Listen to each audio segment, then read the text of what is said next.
Hello, and welcome back to Let's Get Lit. In today's episode, we're going to be going over the last and final book of Paradise Lost, which is Book 12. Let's dive in to the last and final chapter and see if there really is any hope for humanity. Alright, you guys ready? Let's do this.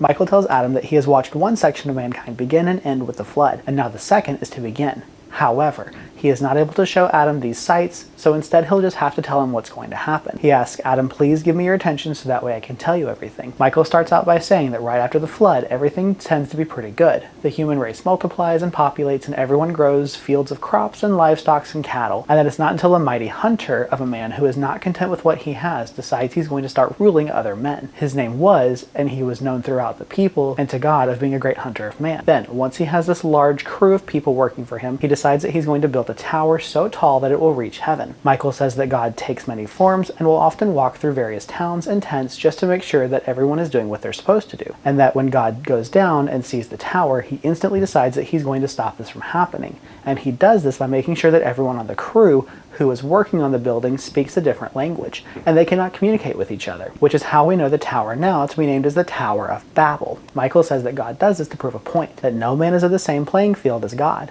And when God does this, there is a mighty roar of laughter in heaven. Adam responds to Michael's very displeased and says God gave man the right to reign over beast and fish and fowl and air, but not for man to rule over man. He said that humans were left to be human free. Michael responds and says that due to free will and free choice, that this will happen, and that tyranny will rise up and men will subjugate men and rule over them. He said that there will be slaves for other people who are captured, and that by these people it is not their fault because they're doing what they need to survive. However, it's the tyrant who does this that is of full blame. Michael then goes on to say that some nations will decline very low from virtue, and from reason, and from justice, and some fatal curse annexed deprives them of their outward liberty and their inward lust. The angel then goes on to say that at one point a majority of the people on earth are evil and are not following God's plan for them. There is one race that is still pure and is still good in God's graciousness, and that is of Abraham and the Israelites. The angel tells how God will choose Abraham and his people to go out and follow his will. From there, Michael tells Adam of Abraham's lineage and the great Messiah that will come from it, the one who will be born to triumph over the serpent's head. He says that will be a little bit further down the road, and we'll get to that later. He goes on to talk about Joseph and his many dreams, and from Joseph the Israelites will grow in Egypt. Then, Michael tells Adam about Moses and how Moses is born to deliver his people from Egypt to a new promised land. He goes on to give a brief story about Moses and how he's a baby, his mother puts him in the basket down the river, he floats down, and then Moses has a better life. And this is because right now the Israelites are enslaved by Egypt. Michael then tells Adam next about how Moses will be raised as the second in command of the Pharaoh in Egypt. Moses will claim that he is set there to let his people free.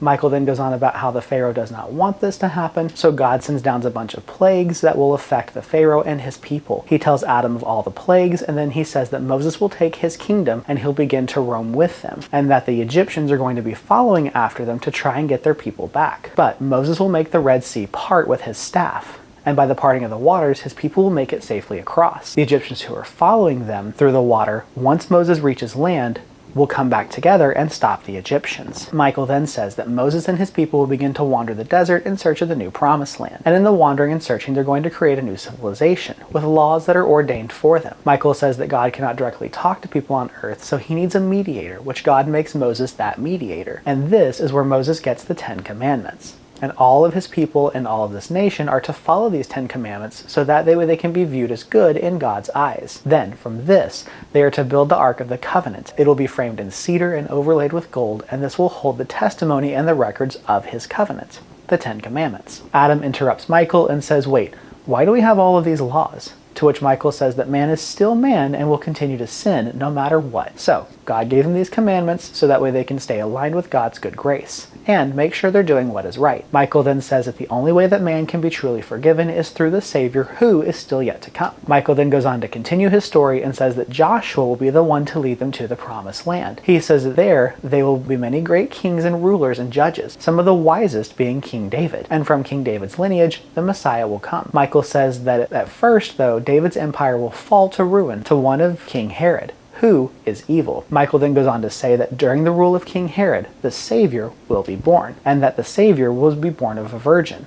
That way he is born free of sin. Michael says that the Savior will be known because a new star will be created in heaven and will be made and will confess that this is the Savior. The star will also tell the shepherds who are watching their flocks by night at that moment that the Messiah has come, and they will go to him and worship him. Also, this is the star that the 3 wise men will be following, who will be offering the Savior's gifts of frankincense, gold, and myrrh. When Michael finishes this, he looks at Adam and can see that Adam is overwhelmed with joy, and Adam states now his hope has been renewed because his seed, further down in lineage, the Son of God Most High, will come and unite man. Adam asks, what is this great fight going to be? What will happen? Where will it be happening at? He wants to know all the details. Michael says, no. It's not going to be an actual physical fight. Michael then goes on to explain the purpose of Jesus and his coming, stating that the Son of God will be born into man. That way when he is executed or crucified on the cross, he can pay for all the sins of mankind, because he was born of man. Michael also states that when he's crucified, he will be dead for 3 days. However, he will then return fresh at the dawn of the morning on the 3rd. And he says that through this, he will triumph over death. And by doing this, he will be the one to stomp on the serpent's head, because Jesus will have paid the ultimate price. Through this act, men can now be saved, and they can join God and Jesus up in heaven, because Jesus has paid for the sins of death. Michael then states that Jesus will come back to the earth for a very short time to show himself to his disciples, or people who followed and worshipped him when he was alive. Michael says that these 12 disciples will then go on and preach all over the world, and their message shall continuous grow, and that now all of the nations on earth have a chance at forgiveness and redemption. Michael says that people who accept the gifts of salvation and of life will be baptized and metaphorically be washed away from all the sins, because Jesus has paid for them. Michael says that once Jesus departs the earth, he will go back to his reigning glory up in heaven and sit at the right-hand side of God's throne, having completed and successfully done what he needed to do. Then he'll be able to judge all of the dead and see if they're righteous or unrighteous. Those who are righteous will go up to heaven. Those who are unrighteous will die and go to hell. Adam asks what happens after Jesus is gone and there's no longer a presence for people to believe in. Will people still be able to believe? Michael says that is where faith comes in. He says that people will have to have faith and believe that what has happened actually happened. Then he goes on to state that even though mankind will fall again, not to worry, and that there will be still those who believe and remain faithful and true to God and to his works. He says that there will be a second coming of Christ, and on that day he will then judge everyone and see who is good and who is bad, and then he will cleanse the earth with fire and make a new heaven and a new earth, for which he will now rule over, and that with the new heavens and earth, founded in righteousness and peace and love, will bring forth fruit, joy, and eternal bliss. Adam then replies and says now he's happily henceforth will depart, knowing this peace of mind. He says that now he has his fill of knowledge and what is to happen. He says he has now learned that he needs to obey, and obeying is best, and to love, and have fear only of God as he walks in his presence, ever to observe his providence, and to make sure he solely depends on God, and know that God is merciful and rules over all things. He says they'll have to trust and believe that God will overcome evil, and by small accomplishments great things can be done, and that though things that may seem weak, they can actually be very strong. He also says that he learned that through faithfulness, death is just the gate for new life, and he acknowledges the Redeemer ever blessed. Michael speaks lastly to Adam and says, you have learned the greatest of wisdoms. He says, hope no higher, and there really isn't anything else to learn from this. What you have learned is this greatest of all.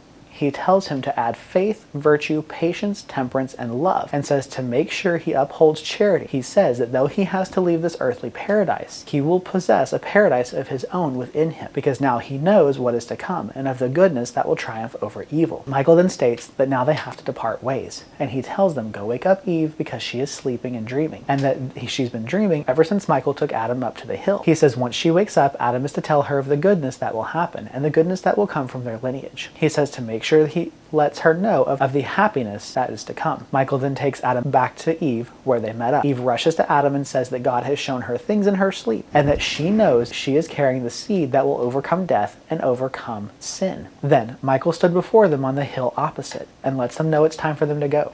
He comes down, takes them each by the hand, and guides them through Eden towards the exit. Then Adam and Eve join hands, and they walk out of the Garden of Eden. As they look back, they can see the flaming sword that is set there to protect the garden from man or from angels. They shed a few tears, but wiped them away. Before them was the world, where they would choose their place of rest, and providence their guide. So, with wandering steps and slow through evening, they took their solitary way. This is where Paradise Lost ends. I hope you enjoyed this series and all of its fascinating insights. I hope you have a wonderful rest of your day. Please remember to like, share, and subscribe. And as always, stay lit.